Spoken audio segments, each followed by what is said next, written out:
Hey, this is Ed, your landscaping coach, showing you something that you want to avoid when you're doing irrigation installation.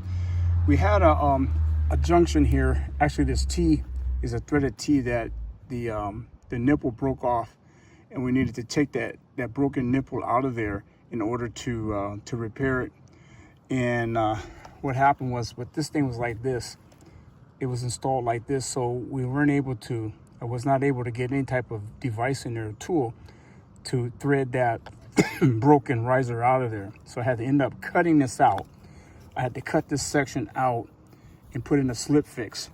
We're just going to cap this anyway because we're retrofitting over to a drip system. So this was going to be capped off anyway.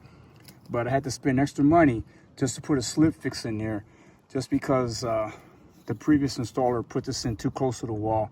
We couldn't access it. Don't do this, okay?